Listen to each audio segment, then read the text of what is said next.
Welcome guys to our YouTube channel digital तैयारी। Last class में हमने नंबर सिस्टम किया था। नंबर सिस्टम के अंदर अपन ने रिमाइंडर थ्योरम और यूनिट डिजिट और इससे रिलेटेड जो भी क्वेश्चंस थे वो अपन ने कल किए थे। उसी को कंटिन्यू करते हुए हम आज आगे चलते हैं। कुछ एग्जांपल्स मैंने यहाँ पे लिखे हैं, कुछ क्वेश्चंस यहाँ पे लिखे हैं, आप उसको ट्राई करें। पहले वीडियो को पॉज करके फिर मैं इनको कराता हूँ। उसके बाद इन क्वेश्चंस को करने के बाद जो है हम आगे डिविजिबिलिटी रूल की तरफ चलेंगे। क्लियर? तो इन क्वेश्चंस को करते हैं। 5 क्वेश्चन है अपने सामने यहाँ पे। सबसे पहला क्वेश्चन देखते हैं।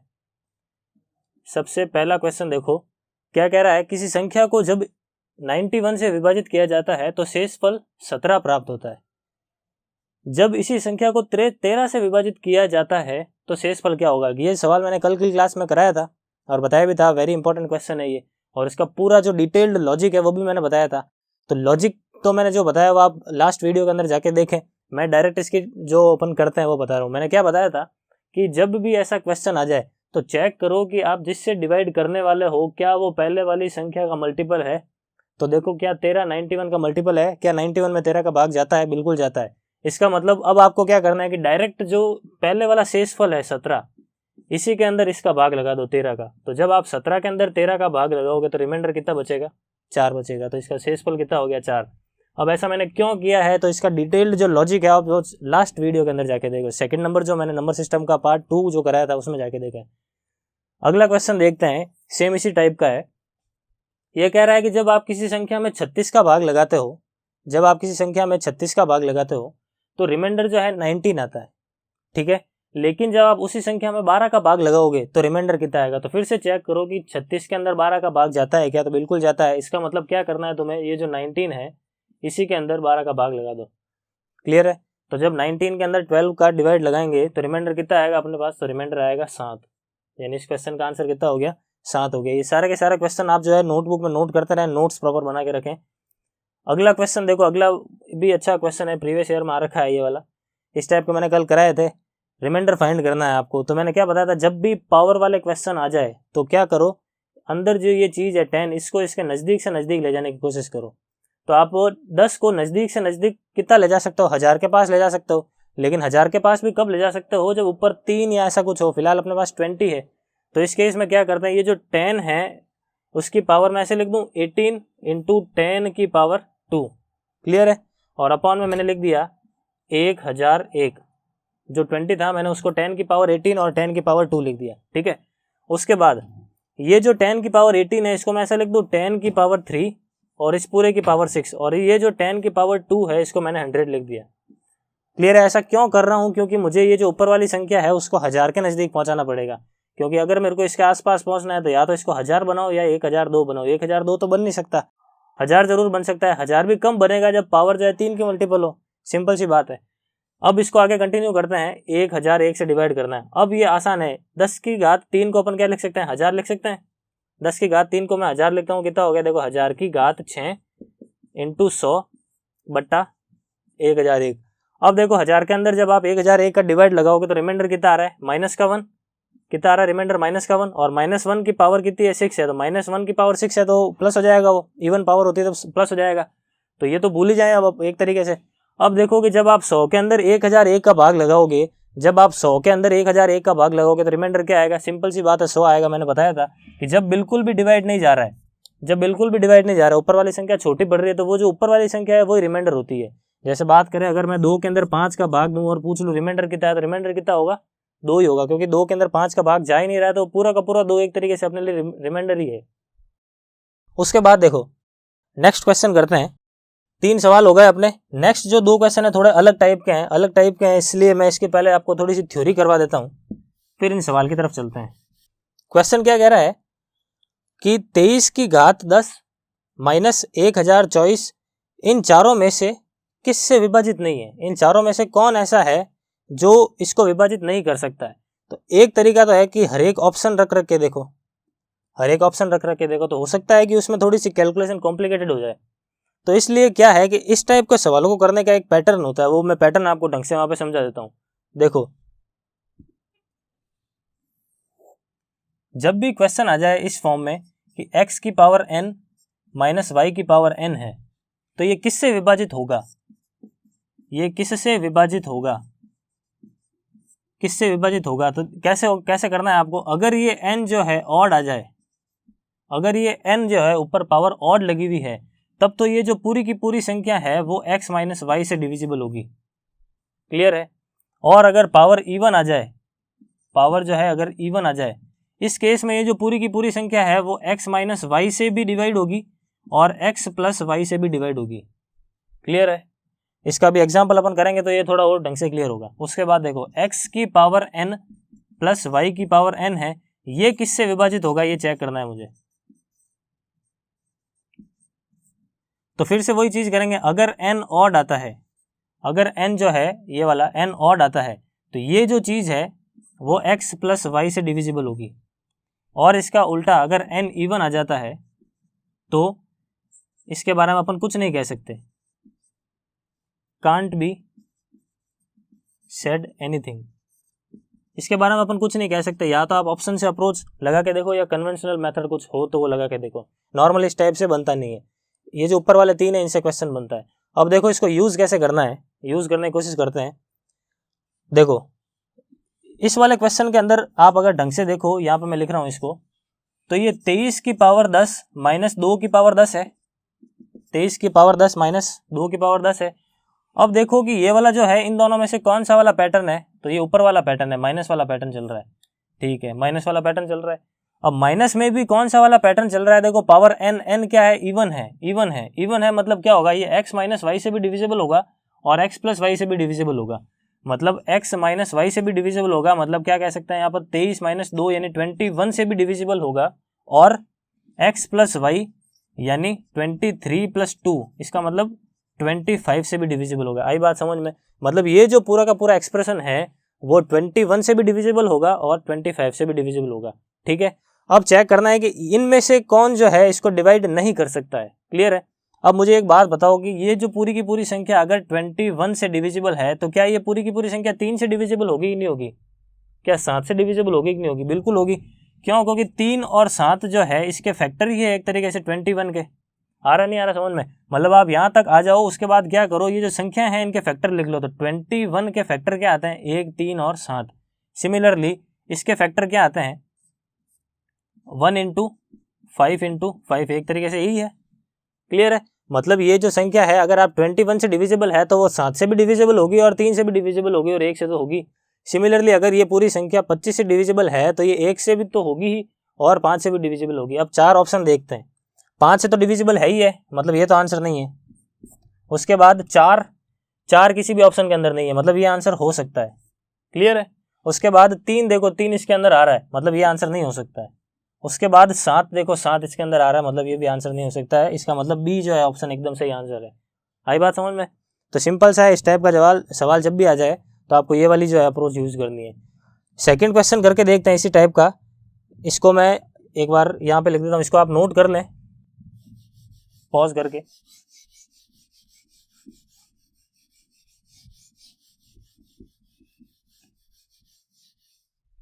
नेक्स्ट क्वेश्चन क्या कह रहा है, 3 की पावर 41 प्लस पावर जो है सेम बना लो पहले तो मैं इसको ऐसे लिख सकता हूँ क्या, 7 का स्क्वायर की पावर 41, 7 के स्क्वायर की पावर 41, 7 का स्क्वायर कितना होगा 49, यानी मैं इसको लिख दूँ क्या 49 की पावर 41, 49 की पावर 41। क्लियर है।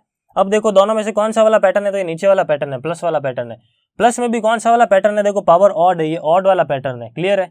अब ऑड वाला पैटर्न है, इसका मतलब क्या करना है, x प्लस वाई से डिविजिबल होगा। ये जो संख्या है वो किससे डिविजिबल होगी, x प्लस वाई से डिविजिबल होगी। मतलब 3 प्लस 49 यानी कितना हो गया, ये 52। क्लियर है, ये 52 से डिविजिबल होगा। अब क्या करना है, 52 के फैक्टर लेने हैं। तो 52 के फैक्टर कैसे लेते हैं, तो फिर से देखो एक तो फैक्टर होता ही है, उसके बाद एक 2 होता है, उसके बाद एक बार और 2 होता है, और उसके बाद क्या होता है 13 होता है।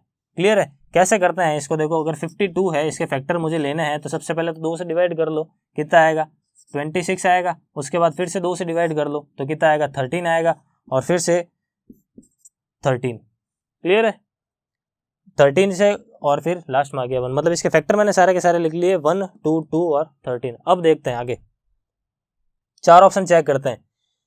ये जो संख्या है 52, ये 1 से डिविजिबल, सॉरी ये जो संख्या है वो 52 से डिविजिबल है। इसका मतलब 1 से तो होगी ही, 2 से भी होगी और 13 से भी होगी। इसके अलावा जो भी ऑप्शन में है वो उस पर थोड़ा सोचना पड़ेगा। ठीक है। देखो 3 है क्या इसके अंदर? इस क्वेश्चन के अंदर कहीं 3 दिख रहा है क्या? 3 नहीं है, मतलब ये 3 से विभाजित नहीं है, मतलब ये जो है आंसर हो सकता है। क्लियर है? 4 की तरफ देखते हैं, क्या इसके अंदर 4 है क्या? तो हाँ बिल्कुल है, 2 × 2 अगर करें तो 4 बन रहा है, मतलब ये जो है अगर इसमें 4 का भाग लगाएं तो जा सकता है भाग। क्लियर है? मतलब ये आंसर नहीं हो सकता।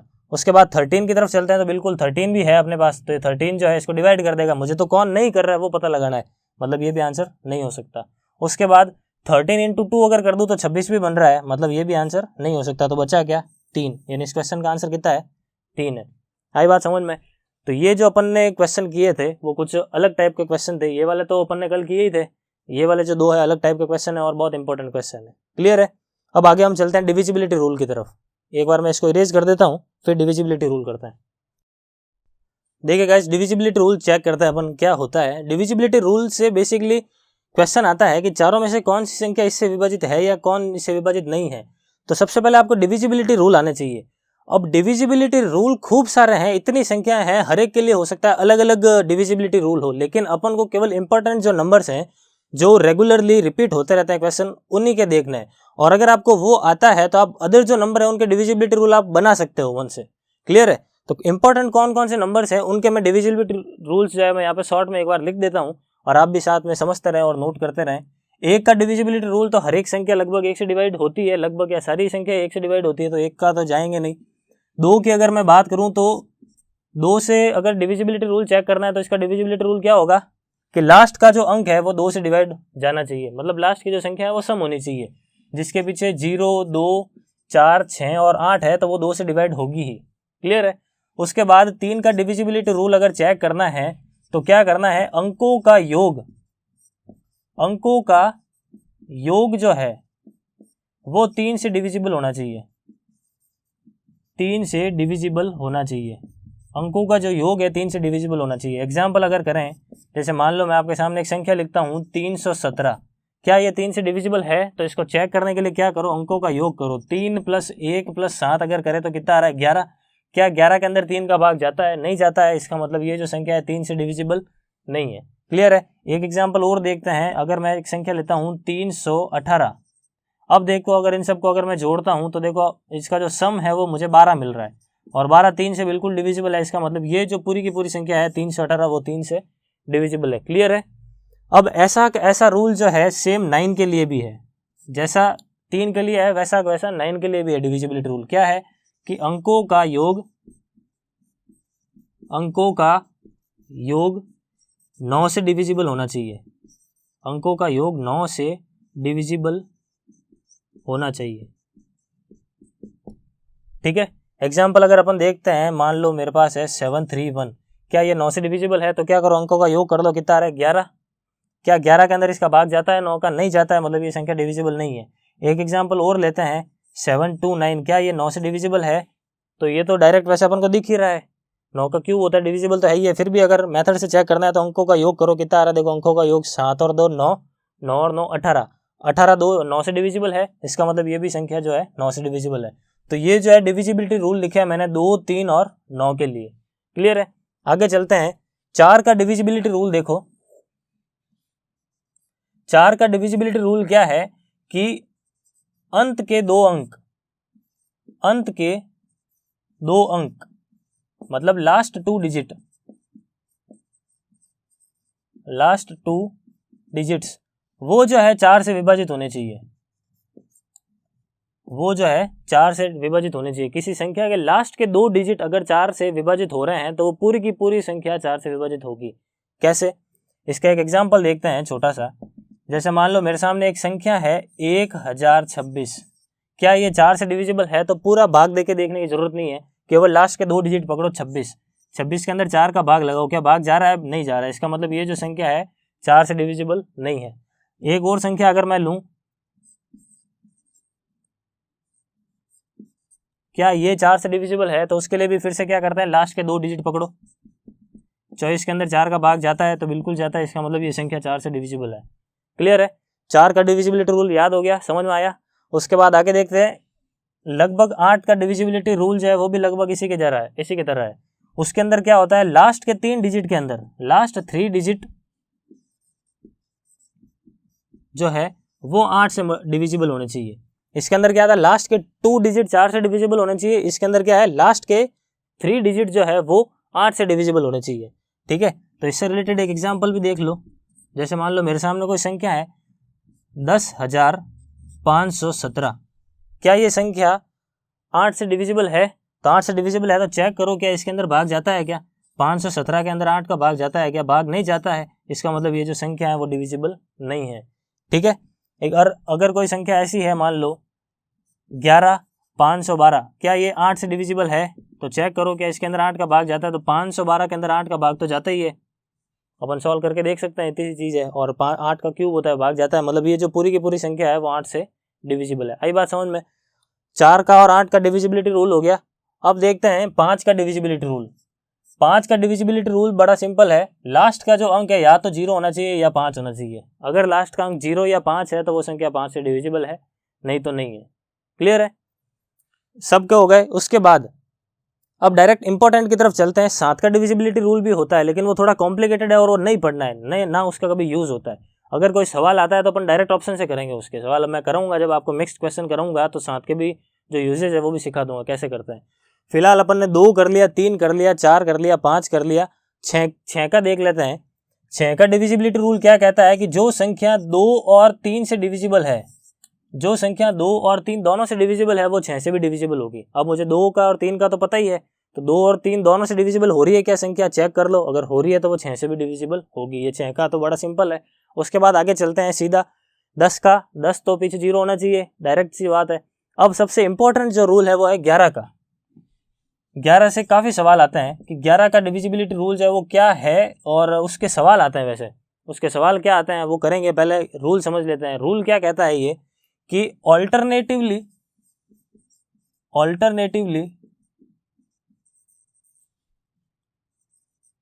अंकों के योगों का अंतर 0 या 11 से डिविजिबल हो। ठीक है, अंकों का योग या अंतर ऑल्टरनेटिवली 0 या 11 से डिविजिबल हो। इससे रिलेटेड एक एग्जाम्पल देख लो। यहाँ पे एक एग्जाम्पल देखते हैं छोटा सा। यहाँ पे एक संख्या लिखता हूं मैं 1, 3, 4, 2, 1 और 7। क्या ये संख्या 11 से डिविजिबल है? तो कैसे करते हैं इस सवाल को, सबसे लास्ट वाला अंक पकड़ो और ऑल्टरनेटिवली चलते जाओ। कर लिया, और इन सब का सम देख लो। 3 + 2 + 7 कितना आ रहा है? 3 + 2 + 7 कितना आ रहा है? 12 आ रहा है। अब जो बचे हुए अल्टरनेटिवली अंक है इनका भी योग देख लो कितना आ रहा है। 1 और 4 5, 5 और 1 6, मतलब 1 + 4 + 1 कितना आ रहा है? 6 आ रहा है। क्लियर है? अब इन दोनों का डिफरेंस चेक करो। इन दोनों का अगर मैं डिफरेंस देखता हूं तो कितना आ रहा है? 6 आ रहा है। डिफरेंस कितना आ रहा है? 6 आ रहा है। ये जो डिफरेंस है क्या ये 0 या 11 से डिविजिबल है? क्या ये 0 या 11 से डिविजिबल है? दोनों सही नहीं है, सॉरी 0 या 11 होना चाहिए। कहने का मतलब है 0 या 11 होना चाहिए। क्या ये ऐसा हो रहा है?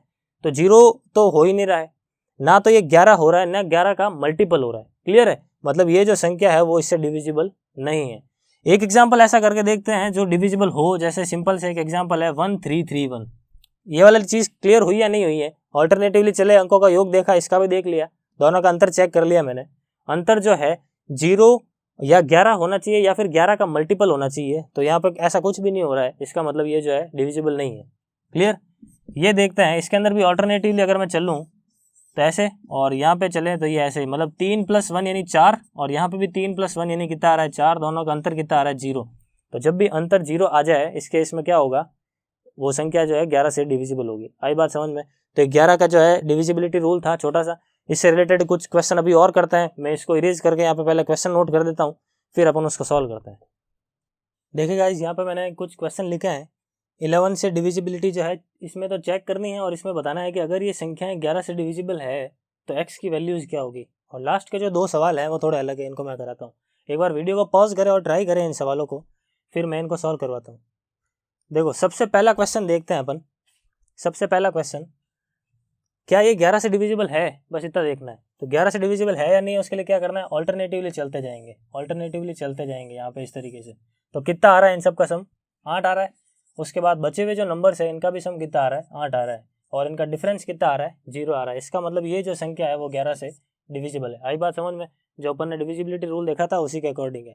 उसके बाद इसको चेक करते हैं, तो ये तो वैसे दिख ही रहा है 11 का क्यूब है। अपने मेथड से देखते हैं, ऑल्टरनेटिवली चले तो 4 आ रहा है, और यहाँ पे देखा तो भी कितना आ रहा है, 4 आ रहा है, और डिफरेंस कितना है, 0 है, मतलब 4 से डिविजिबल है। क्लियर? अब ये दो सवाल देखते हैं। ये सवाल कह रहा है कि ये संख्या और ये संख्या जो है 11 से ऑलरेडी डिविजिबल है, तो ये जो x लिखा है इसकी जगह कौन सा अंक आएगा। क्लियर है? ये चीज़ अपन को फाइंड करनी है। तो इसके अंदर भी क्या करता है, ऑल्टरनेटिवली अगर मैं चलूँ तो 5, उसके बाद क्या आएगा 9, उसके बाद क्या आएगा x, और उसके बाद क्या आएगा 7। इन सब का मैं सम करता हूँ तो 5 + 9 + x + 7, यानी ये कितना हो रहा है 14 और 7 कितना है 21 + x। क्लियर? और जो ये बचे हुए डिजिट्स हैं इनको भी ऐड कर लेते हैं, तो ये कितना हो रहा है 7 और 8 कितने हो रहे हैं, टोटल 15, मतलब 4 + 3 + 8, ये कुल मिला के कितना हो रहा है 15 हो रहा है। क्लियर? अब क्या करते हैं, यहाँ तक आने के बाद इनका डिफरेंस लेते हैं। तो अगर मैं इनका डिफरेंस लूँ, इसमें से इसको अगर घटाता हूँ तो ये कितना आएगा 6, और ये तो x एज इट इज आ जाएगा। क्लियर है? मतलब अब ये जो भी संख्या है या तो ये 0 होना चाहिए और या जो है ये 11 होना चाहिए। ऐसा होता है डिविजिबिलिटी रूल के अंदर। तो 0 तो ये कब होगा, जब x -6 हो, और माइनस का 6 कभी हो सकता है क्या यहाँ पे, मतलब -6 तो पुट कर नहीं सकते। इसका मतलब 0 तो ये नहीं बन पाएगा, 11 जरूर बन सकता है। कैसे बनेगा 11? अगर मैं x की जगह 5 पुट कर दूँ तो ये कितना हो रहा है 11 हो रहा है। मतलब यहाँ से मैं कह सकता हूँ कि x की जो वैल्यू है वो कितनी है 5 है। क्लियर? क्योंकि 5 रखते 11 बन रहा है, और 11 जो है अपने वैलिड होता है according to the rule. Clear? इसको देखते हैं, ऑल्टरनेटिवली अगर चलें तो 9, फिर 5, फिर 6, फिर 8, कितना हो रहा है, इन सब का सम अगर चेक करें तो कितना हो रहा है 9 और 5 14, और 14 और 6 कितना हो रहा है 20, और 20 और 8 कितने हो रहे हैं 28। क्लियर है? और आगे देखते हैं x + 2 + 9 + 1 कितने हो रहे हैं, ये 12 + x हो रहे हैं। एक तरीके से कितने हो रहे हैं 12 + x हो रहे हैं, 12 + x हो रहे हैं। क्लियर है? अब इनका डिफरेंस मुझे लेना है, तो इनका डिफरेंस जो है कैसे लें। अब यहाँ पे आप कंफ्यूज हो सकते हैं कि प्लस कैसे, इसमें से इसमें माइनस करूँगा तो x तो माइनस का आ जाएगा। तो ऐसा नहीं करना है तुम्हें, डायरेक्ट दोनों तरीके लगा के देख लो, इसमें से इसको घटा लो चाहे इसमें से इसको घटा लो, करके देखते हैं दोनों। अगर मैं इसमें से इसको घटाता हूँ तो ये कितना आ रहा है, यहाँ पे ये 6 आ रहा है, ये 1 आ रहा है, और ये आ रहा है माइनस का x। क्लियर है? और अगर मैं इसमें से इसको माइनस करता हूँ, इसमें से अगर मैं इसको माइनस करता हूँ, देखो 12 + x माइनस में 28 करता हूँ अगर, तो ये कितना आ रहा है x माइनस का 6 और 1, x माइनस का 16 आ रहा है। क्लियर है? अब मुझे क्या बनाना है, इनको 11 बनाना है।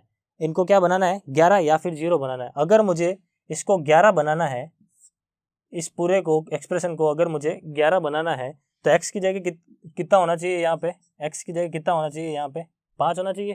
क्लियर है? x की जगह 5 होगा तभी ये 11 बनेगा। और या फिर अपन इसको 0 बनाए, 0 बनाने के लिए x को 16 रखना पड़ेगा, जो कि यहाँ पे पॉसिबल नहीं है। 16 दो डिजिट का नंबर हो गया। क्लियर है? मतलब ये तो फिक्स है कि आप x को 5 ही रख सकते हो। आई बात समझ में? क्लियर है? अब इसको देखते हैं, यहाँ पे अगर मैं देखता हूँ इसको सॉल्व करने पे, अगर मैं यहाँ पे 5 रखता हूँ x की जगह तो माइनस का 11 आ रहा है, लेकिन अगर 16 रखता हूँ तो 0 आ रहा है। तो 16 तो वैसे भी आंसर नहीं है, 5 तो आंसर है ही है। तो इससे कोई फर्क नहीं पड़ता है कि आप इसको इसमें से घटाएं या उसको इसमें से घटाएं, ज़्यादा से ज़्यादा क्या होगा प्लस का 11 या माइनस का 11 मिलेगा, उससे कोई फर्क नहीं पड़ता है, बस 11 होना चाहिए। इसका मतलब आगे पीछे हो भी जाए तो उससे कन्फ्यूजन नहीं है। अपन को तो सिर्फ इतनी सी चीज़ देखनी है कि x कैसे आएगा और x कैसे आएगा जब 0 या 11 बने। क्लियर है? तो ये जो है मैंने कुछ इंपॉर्टेंट सवाल है, ये जो है प्री के एग्जाम्स जो होते हैं CHSL और CGL, उसके अकॉर्डिंगली ये जो है इंपॉर्टेंट है। क्लियर है? अब ये जो आगे वाले दो सवाल हैं इनको करते हैं। डिविजिबिलिटी रूल जो है यहाँ पे, इसको एक बार के लिए मैं खत्म करता हूँ। डिविजिबिलिटी रूल जो एक तरीके से खत्म हो गया है, जो जो इंपॉर्टेंट नंबर्स थे उनको अपन ने याद कर लिया। अब CGL 2018 का जो अभी जस्ट पेपर हुआ है, और CHSL CPO का जो पेपर हुआ, CPO का जो पेपर हुआ है, उसके अंदर डिविजिबिलिटी रूल से रिलेटेड हर शिफ्ट में एक क्वेश्चन आया है, CGL के अंदर भी और CPO के अंदर भी। उस टाइम क्वेश्चन कैसे आए हैं, उस टाइम ये छोटे छोटे नहीं आए हैं, 9 या 3 या 11 ऐसा नहीं आया। उसके अंदर पूछा है कि 72 से डिविजिबल है तो क्या होगा, इस तरीके से बड़े बड़े नंबर्स दे रखे थे। तो इनसे रिलेटेड क्वेश्चन के लिए अपन इंडिविजुअली सबके लिए डिविजिबिलिटी रूल याद नहीं कर सकते हैं, लेकिन जो अपन ने रूल्स पढ़े हैं अब तक उनको यूज करके अपन इनका डिविजिबिलिटी रूल जो है बना जरूर सकते हैं। क्लियर है? तो मैं इस टाइप के सारे सवाल, जब नंबर सिस्टम अपना एंड हो जाएगा, तो मैं जो भी प्रीवियस ईयर के क्वेश्चन है जो भी रिसेंटली शिफ्ट्स के अंदर आए हैं CGL की, वो अपन यहाँ पे एक एक सवाल यहाँ पे सॉल्व करेंगे। क्लियर है? तो नंबर सिस्टम हो जाए उसके बाद अपन 72 या बड़े बड़े जो नंबर आते हैं उसको कैसे सॉल्व करते हैं वो करेंगे। फिलहाल अपन डिविजिबिलिटी रूल को यहाँ पे खत्म करते हैं। अब मेरे सामने यहाँ पे दो अलग क्वेश्चन है, इनको सॉल्व करते हैं, कैसे करते हैं इस टाइप के सवाल को भी, और आगे जो आप सवाल मिलेंगे वो आप फिर इनकी हेल्प से कर सकते हैं। मैं एक बार इनको मिटा देता हूँ ऊपर वालों को। देखो ये क्वेश्चन कह रहा है कि 1000 से लेके 5000 के बीच में कुल कितनी संख्याएं हैं जो 225 से विभाजित है। ठीक है, ये अपन को निकालना है। तो इस टाइप के सवाल को करने का एक तरीका तो ये होता है कि 225 का 1000 के आसपास का मल्टीपल देखो और फिर आगे से आगे आगे से आगे आगे से आगे चलते जाओ। क्लियर है, लेकिन वो हो सकता है वो थोड़ा बड़ा पड़े। सेम क्वेश्चन ये कह रहा है कि 3 अंकों वाली कितनी संख्या है जो 6 से विभाजित है। 3 अंकों की कितनी संख्या है जो 6 से विभाजित है। तो इसको भी करेंगे, पहले अपन इसको करते हैं एक बार। तो जो कन्वेंशनल मेथड है हो सकता है वो थोड़ा बड़ा पड़े, तो मैं इसकी जो डायरेक्ट शॉर्ट ट्रिक है वो मैं आपको बता देता हूँ। क्या करना है आपको, सबसे पहले फर्स्ट नंबर पकड़ लो, फिर सेकंड नंबर पकड़ लो और दोनों में 225 का भाग लगा दो और चेक करो कि क्वेश्चन क्या आ रहा है, भागफल क्या आ रहा है। जैसे अगर मैं 1000 के अंदर 225 का अगर मैं भाग लगाता हूं तो देखो कि भागफल कितना आ रहा है। 225 का अगर मैं भाग लगा रहा हूं तो भागफल कितना आता है। तो जब मैं 1000 के अंदर 225 का भाग लगाता हूं तो कितना आ रहा है, भागफल लगभग 4 आ रहा है। 4 बार में, जैसे अगर मैं 225 इंटू 4 करता हूं तो मुझे 900 मिल रहा है। इससे ज़्यादा तो एग्जिट कर जाएगा, मतलब भागफल 4 आ रहा है। रिमाइंडर क्या आ रहा है उससे मुझे कोई मतलब नहीं है, मुझे सिर्फ भागफल देखना है। तो ये कितना आ रहा है, 4 आ रहा है। 5000 के लिए भी देख लेते हैं। जब मैं 5000 के अंदर 225 का भाग लगाता हूँ, जब मैं 5000 के अंदर 225 का भाग लगाता हूँ तो यहाँ से देख लो रिमाइंडर कितना आ रहा है। एक तो आ रहा है 2 में मतलब 450, और 50 जब आगे गए तो 500 और फिर से कितना आएगा 450। मतलब जब मैं 5000 के अंदर 225 का भाग लगाता हूँ तो रिमाइंडर कितना, सॉरी क्वेश्चन कितना आ रहा है, भागफल 22 आ रहा है। और जब 1000 के अंदर 225 का भाग लगाता हूँ तो कितना आ रहा है, 4 आ रहा है। अब क्या करूँ, इन दोनों का डिफरेंस ले लो। तो जब 22 में से 4 घटाएंगे कितना आएगा, सॉरी 22 में से जब 4 घटाएंगे तो कितना आएगा, 18। क्लियर है, मतलब ऐसी 18 संख्याएं हैं इन दोनों के बीच में जो 225 से डिविजिबल है। मतलब करना क्या है, जो संख्या दे रखी है उससे भाग लगाना है, किसको, फर्स्ट और लास्ट संख्या को, और भागफल चेक करना है। जो भागफल है उनका डिफरेंस ही अपना क्या होगा, आंसर होगा। ये वाला क्वेश्चन भी करके देखते हैं, बिल्कुल सेम टाइप का। ये कह रहा है 3 अंकों वाली कितनी संख्याएं 6 से विभाजित होगी। तो सबसे पहले तो ये देखो कि 3 अंकों वाली संख्याएं है कौन कौन सी। 3 अंकों की संख्याएं कहाँ से शुरू होती है, 1000 मतलब 100 से लेके 999 तक होती है।